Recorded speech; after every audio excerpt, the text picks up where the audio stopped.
L'amour, c'est comme le soleil de joie à partager. Notre rêve s'est réalisé. Merci Seigneur Jésus.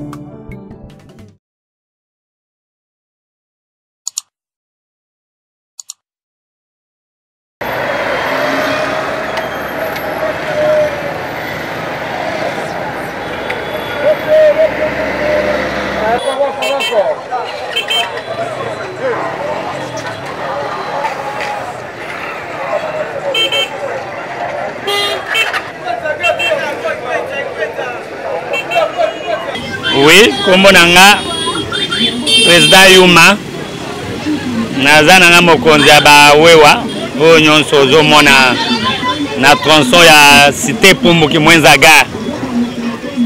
L'histoire va se répéter.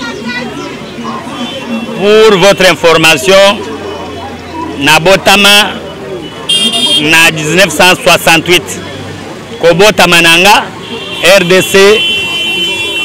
À l'époque Zaïre, Tozoa coupe, Tobeta pays organisateur, l'Éthiopie, si je ne me trompe pas.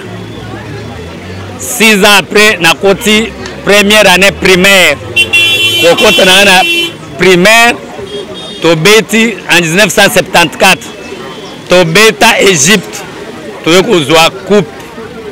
Cette fois-ci, 50 ans après to Longoli Égypte baoba batu tokanisa bango ba empêcher biso kende kozwa coupe to beta pays organisateur ko organiser za kozwa coupe te po ba pays ebele ba organiser mais batikala ko matana finale te.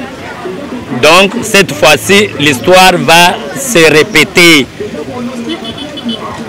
Ceux qui ba beti ba bundi pe makasi to cha bango 2 ans bakopola 2 ans toke final la RDC n'a jamais mangé la coupe so toke final les aga poto zuwa na tomi na final te to raté loba ba empêcher biso ko koma na final RDC so komi na final azuaka nano raté coupe te coupe na mesa boy ata bache linzanza ya nguba contre pays Mogoboy, Tokozwa Yango. Cette fois-ci, c'est la coupe qui nous intéresse. Kozwa Yango, Banao Babotami, après 74, va vivre coupe. Pour vivre Yango 2 fois. Donc, l'histoire va se répéter.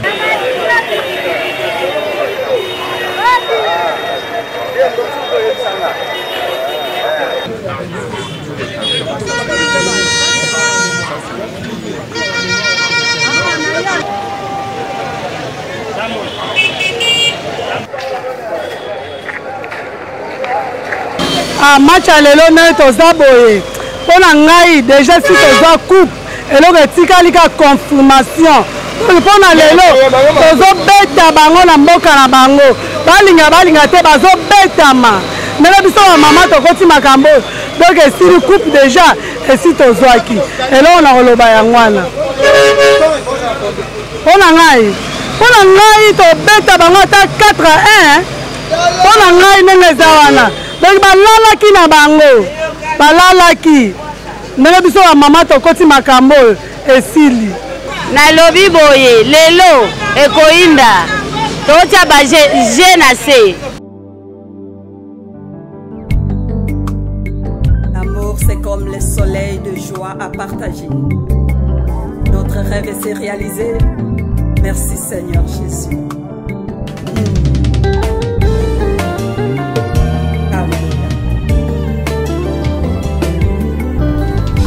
Comme une fleur des roses, demeure toujours à côté des pines.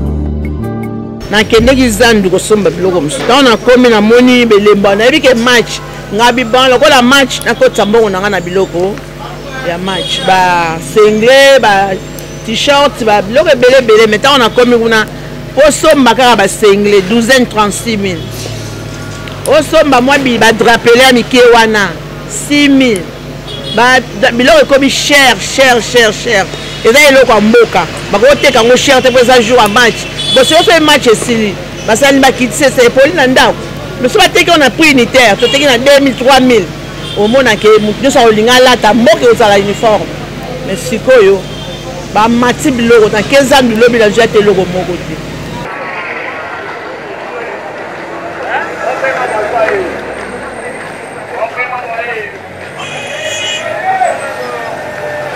Ok, merci monsieur le journaliste de m'avoir accordé la parole.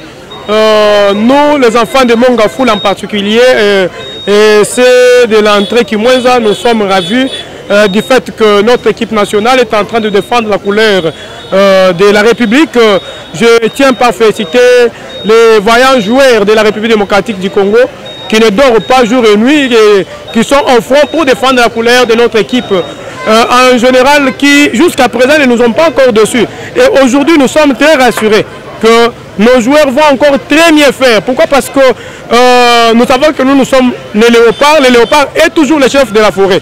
Et comme le léopard devient toujours chef de la forêt, l'éléphant ne peut jamais faire face au léopard. Donc le léopard de la RDC aujourd'hui va prouver de quoi nous sommes le chef de la forêt. Le sang de Papa Wemba qui a coulé en Côte d'Ivoire, aujourd'hui, va témoigner notre réussite. Donc, nous souhaitons plein succès, nous souhaitons la réussite à nos vaillants joueurs qui sont au front, donc qui jouent aujourd'hui contre la Côte d'Ivoire. Et notre souhait est que nos joueurs puissent nous apporter la victoire. La victoire, c'est quoi? Aller en finale et nous amener la Coupe d'Afrique. Pourquoi? Parce qu'aujourd'hui, là, quand vous remarquez l'intention, donc l'engouement et la chaleur qui est en train de se passer partout à Kinshasa, vous allez voir que tous les peuples congolais sont plus motivés. Nous sommes au four et au moulin. Nous appuyons nos joueurs afin qu'ils puissent nous apporter la victoire.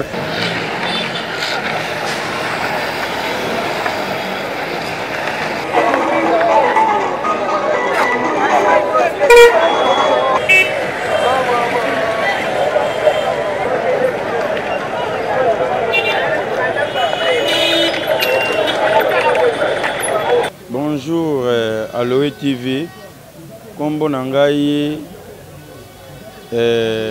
descendant ya Kiamvu. Pe organisateur tozobeta na ye. Mais na sengi nanu na ba nyonso bakambi ya mboka ya Congo. Totindaki ba soda na biso na Côte d'Ivoire po bakebonda bitumba.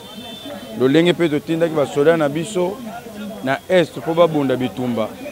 Bakobunda lolenge nini na maboko pamba te esengeli ete kopesa bango manduki pe masasi po babunda na yango wana ya liboso na kosenga nanu même na capitaine de l'équipe ya Léopard même bakonzi ya mboka bakambi ya mboka esengeli kotia nanu kimia na Est na biso ya mboka esika makile ezotanga tongo midi butu kwa moi po ete victoire na biso ezonga na maboko na biso ba Congolais.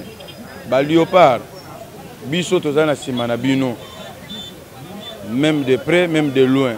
Toza na sima na bino bokolonga bitumba nyonso. Bosala makasi. Bapesa bino mbongo te bolonga bitumba. Mena tang bozolonga bitumba wana soki bomemeli biso coupe wana ekozala juste honneur pona Est na biso oyo makile ezotanga midi tongo pourquoi. Oui, bonjour le TV, on est congolais. Na pour nous expliquer pour le match à Lelo. To gagner bango par 3-1. Depuis que bilo bango va atta et zana ya penalty.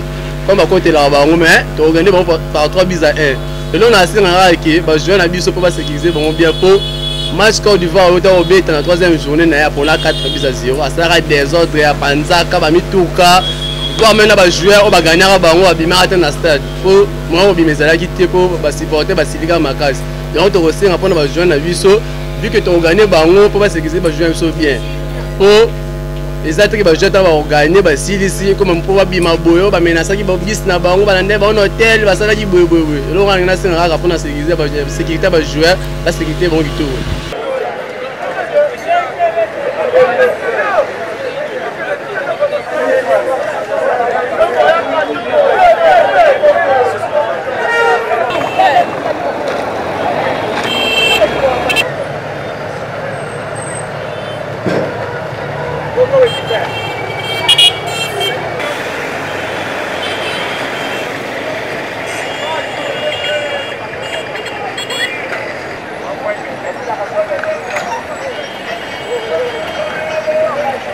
Bonjour à l'OE TV. Moi c'est Daniel Lutondo. Mon impression pour le match d'aujourd'hui, je suis très d'abord fier pour mon équipe. Nazation na bango que tu gagné malgré circonstances. Tu es bien une équipe haute, bango des organisateurs. Malgré ça, tu as toujours si mal ou pas.